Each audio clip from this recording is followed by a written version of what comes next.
Ya, bismillah. Assalamualaikum warahmatullahi wabarakatuh. Baiklah, ketemu lagi kita di video kali ini ya, membahas tentang manajemen usaha baru. Di mana di video kita sebelumnya kita sudah membahas ya, saya sudah membahas atau sudah mereview tentang manajemen tentunya di bidang usaha. Oke, pada video kali ini kita akan melanjutkan dari materi kita sebelumnya, yang mana pada video kita kali ini kita membahas tentang inovasi ya dari sebuah manajemen tentunya dalam sebuah perusahaan ataupun organisasi bisnis. Oke, jadi di sini konsep dari inovasi pada sebuah organisasi bisnis ya, seperti yang kita tahu kalau kita berbicara tentang inovasi, pasti di benak kita adalah sebuah perubahan ya, atau sebuah ide yang baru ya, atau sesuatu yang baru. Nah, jadi di sini inovasi itu adalah bisa dikatakan sebuah kemampuan ya dalam menerapkan kreativitas tentunya untuk memecahkan suatu permasalahan ya dalam melihat peluang ya, meningkatkan kesejahteraan di kehidupan baik individu maupun dalam sebuah organisasi tentunya. Kemudian tujuannya apa? Inovasi ya. Jadi tujuan dari sebuah inovasi ini adalah untuk menciptakan sebuah nilai bisnis dengan mengembangkan sesuatu ide baru ya untuk menjadikan kenyataan tentunya yang berharga ya.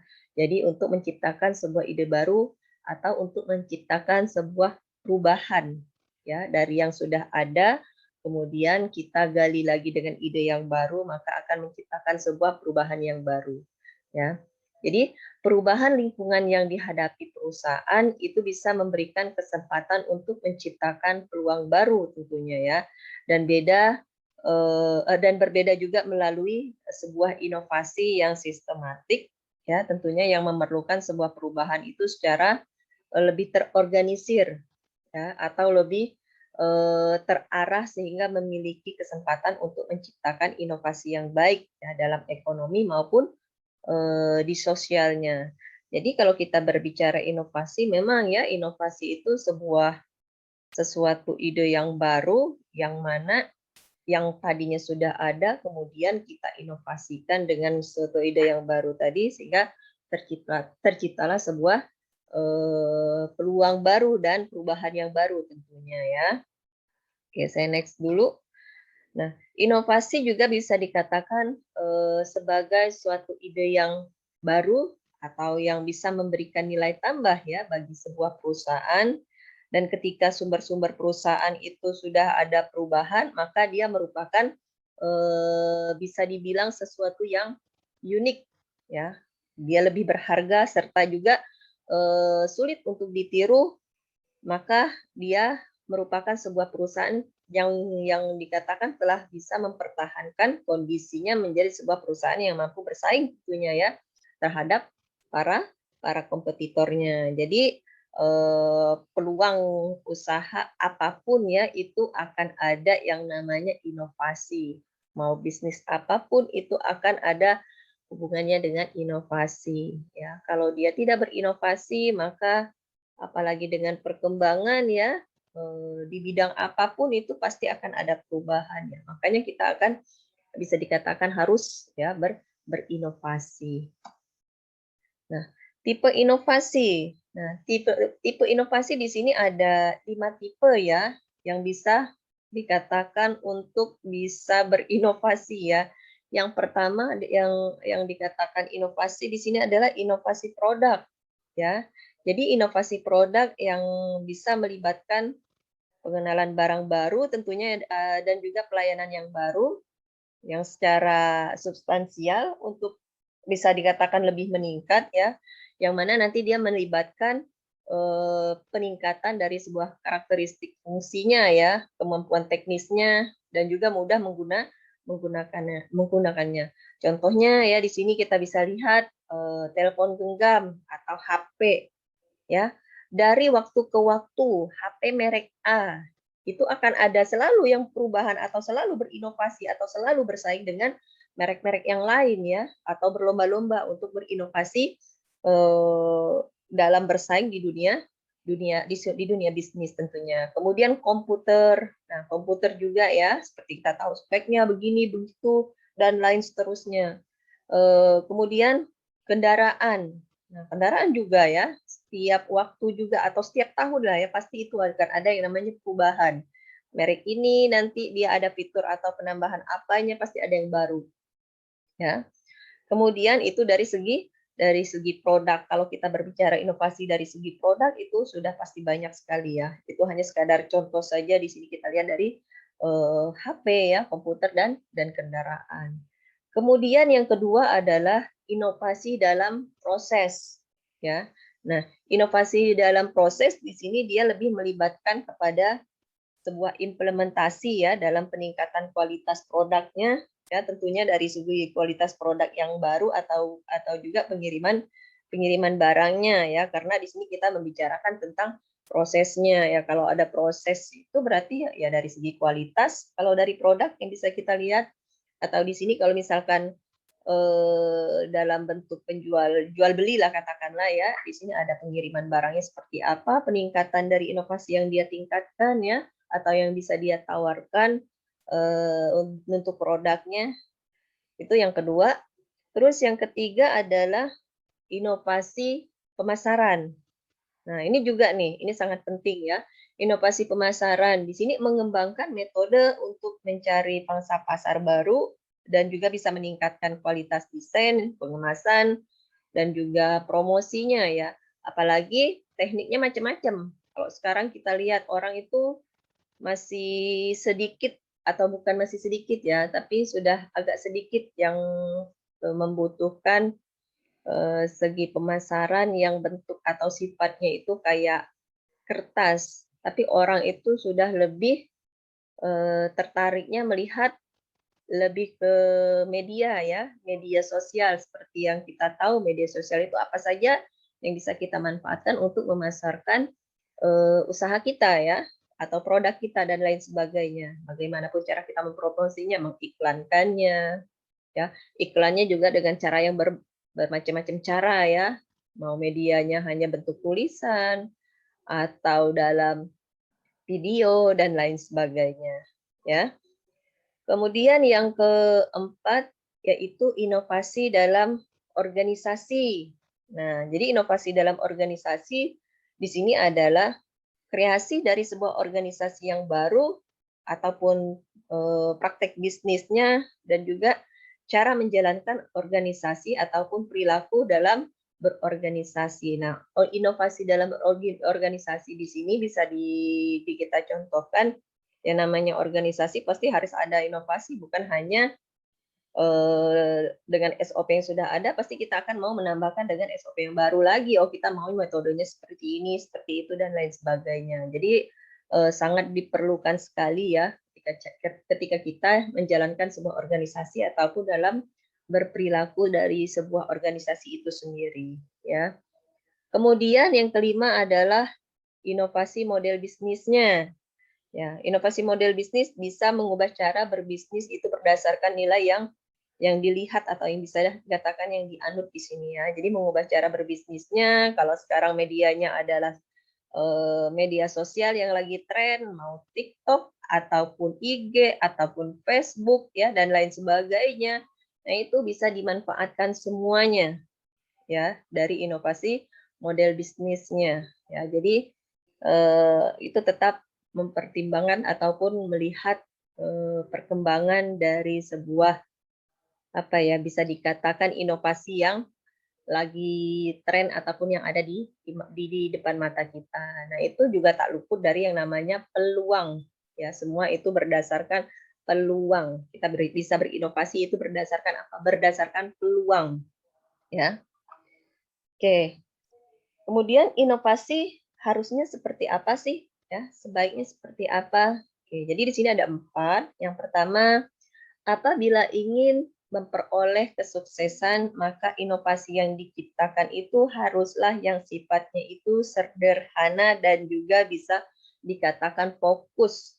Ya, kalau kita mau memperoleh kesuksesan, kita harus jangan linglung ya, Ketika kita sudah komitmen dengan A, ya kita jangan melirik ke yang lain dulu, ya kita fokuskan dulu ya. Itu adalah hal yang paling sederhana ya, agar kita bisa memperoleh sebuah kesuksesan ya. Kemudian yang kedua adalah inovasi tersebut bisa terarah secara spesifik, kemudian jelas dan juga memiliki desain yang dapat diterapkan atau diterima oleh konsumen ataupun masyarakat tentunya. Ya, jadi dalam inovasi dari segi desainnya ya artinya harus lebih menarik ya. Kira-kira ini orang suka nggak gitu ya. Sesuai dengan tren lagi, kita kembalikan lagi sesuai dengan trennya ya. Karena dari itulah kita bisa melihat peluang, maka ya sudah timbullah inovasi sesuai dengan trennya yang sudah kita ciptakan ya.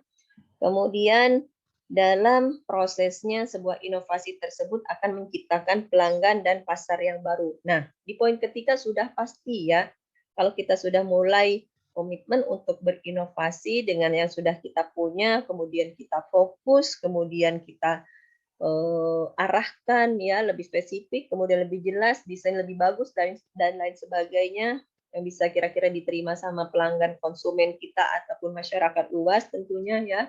Nah, di poin ketiga ini ya pasti akan menimbulkan apa?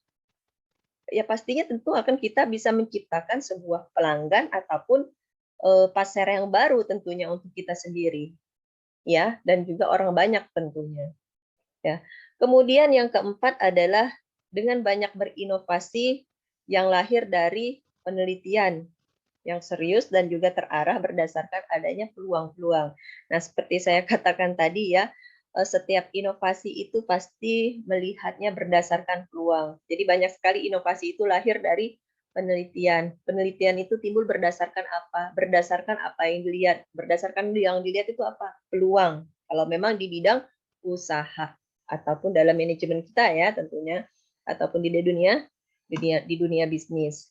Oke, kemudian inovasi di sini juga ada yang sering sekali ya dikatakan bisa mitos atau juga bisa kenyataan. Di sini mitos PS kenyataan. Ya, kita coba dulu dari segi mitosnya. Nah, dari segi mitosnya inovasi ini adalah inovasi itu terencana dan juga dapat diperkirakan. Tetapi kenyataannya apa? Nah, kenyataannya inovasi ini merupakan sesuatu yang tidak dapat diprediksikan dan juga dapat dilakukan oleh setiap orang. Jadi siapa saja yang punya usaha ya pasti punya hak dan bisa untuk melakukan yang namanya inovasi tadi ya dengan adanya peluang-peluang yang dia dapatkan. Nah, jadi itu kenyataannya. Kemudian yang kedua kita lihat lagi dari segi mitosnya ya. Spesifikasi teknis itu sebaiknya dipersiapkan secara lengkap. Nah, kenyataannya coba kita lihat dari segi kenyataannya. Jadi dari segi kenyataannya sering sekali pendekatan coba, uji, kemudian revisi itu menjadi lebih penting ya, bukan hanya sekedar berdasarkan persiapan yang secara lengkap saja, tetapi kenyataannya pendekatan itu bisa kita coba, kemudian kita uji, kemudian kita revisikan kembali. Ya, kemudian kita ciptakan kembali. Itu akan lebih efektif dan juga lebih penting. Kemudian yang ketiga itu adalah kreativitas itu tergantung pada mimpi dan juga gagasan. Nah, jadi kenyataannya kita lihat dari segi kenyataannya. Kenyataannya apa? Lebih kepada praktis dan juga mengambil peluang-peluang yang tercecer dari realitasnya tentunya, bukan hanya sekedar impian. Jadi bukan hanya kita mitosnya bukan hanya berdasarkan dia punya angan-angan ataupun punya mimpi-mimpi ataupun punya gagasan saja, tetapi dari segi kenyataan kita bisa melihat itu semua bisa dilihat berdasarkan peluang ya. Peluang yang ada di mana-mana. Nah, itu akan ada timbulnya sebuah inovasi ya. Kemudian proyek besar dari segi mitosnya ya, proyek besar akan lebih mengembangkan inovasi yang lebih baik ketimbang proyek yang kecil. Oke, kita lihat dari kenyataannya ya. Dari segi kenyataan, perusahaan besar itu justru cenderung membuat tim-tim kecil yang mempermudah pegawainya untuk menelorkan atau menuangkan ya ide-ide mereka terhadap perusahaannya. Ya, ini juga jauh berbanding ya kalau kita lihat dari segi mitos dan kenyataannya. Kemudian yang terakhir, teknologi itu merupakan kekuatan pendorong dari sebuah inovasi dan juga kesuksesan. Oke, ini agak lebih setuju kita ya, tapi kenyataan kita lihat lagi, teknologi itu bukan satu-satunya sumber dari sebuah inovasi ya, ataupun desakan pasar ataupun konsumen lah yang bisa mempunyai kemungkinan tertinggi untuk bisa berinovasi ya. Dengan adanya inovasi ya desakan dari pangsa pasar dan juga konsumen ya, dengan peluang yang kita lihat, oh konsumen lagi butuh apa, atau pangsa pasar sekarang lagi ngetren apa. Nah, itu akan menimbulkan peluang sehingga kita bisa untuk berinovasi. Jadi kenyataannya kurang lebih seperti itu. Oke. Kemudian inovasi. Nah, ini ada beberapa poin ya dari segi garis besar juga ya. Inovasi ini bisa dikatakan dia lebih berorientasi itu kepada tindakan. Ya sudah pasti ya, karena yang namanya inovasi tapi tidak ada tindakan seperti yang tadi hanya punya gagasan tapi tidak ada tindakan itu juga percuma ya. Jadi inovasi itu kita harus juga mempedulikan atau lebih berorientasinya itu kepada tindakan ya. Kemudian membuat produk ya, proses dan juga jasa itu secara sederhana dan juga bisa dapat dipahami. Nah, ini juga sudah pasti ya yang namanya inovasi tanpa adanya produk atau membuat produk dengan adanya proses ataupun jasa, ya kayaknya ini ya nggak mungkin. Jadi ya pasti ya membuat produk, proses, dan juga jasa sederhana yang tentunya bisa dipahami atau dimengerti ya dari atau mudah ya intinya dipahami lah ya dari segi pelanggannya ataupun konsumennya.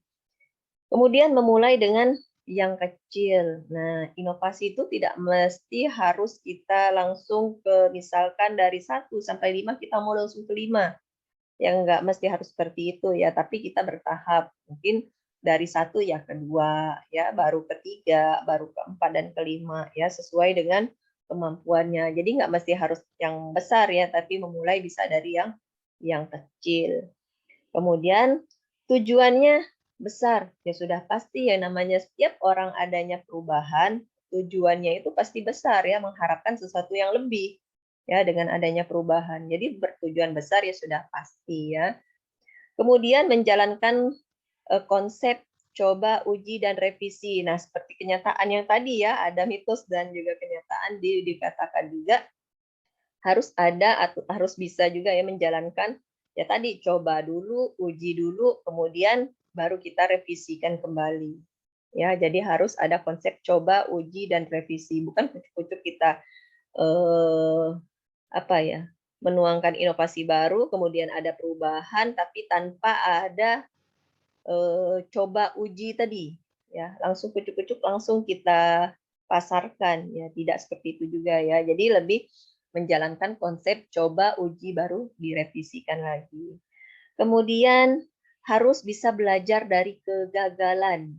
Ya, orang berinovasi itu bisa melihat peluang dan juga bisa belajar dari sebuah kegagalan. Ya, kemudian mengikuti jadwal utama ini lebih fokus maksudnya ya mengikuti jadwal utama di sini dalam arti ya harus ke plan awal kita, tujuan kita untuk apa gitu ya untuk berinovasi. Kemudian menghargai aktivitas yang memiliki nilai khusus sudah pasti juga ya yang namanya inovasi itu lebih ke kepentingan untuk bisa memiliki nilai khusus ya dari sebuah inovasi yang akan dia tuangkan. Nah, yang terakhir di sini baru kerja, kerja, dan kerja ya. Tanpa ada tindakan lagi kalau kita lihat dari poin pertama itu juga tidak akan berjalan ya. Berarti kita tidak akan bisa untuk berinovasi dalam arti kita harus meningkatkan persaingan kita ya di dunia bisnis ataupun di dunia usaha ataupun dalam organisasi ya dan lain sebagainya. Ya, jadi harus kerja, kerja dan kerja. Oke, baik. Pada video kita kali ini saya rasa cukup dulu. next video kita lanjut nanti ya. Insya Allah saya akhiri. Saya tutup dulu. Terima kasih ya dan saya akhiri. Assalamualaikum warahmatullahi wabarakatuh.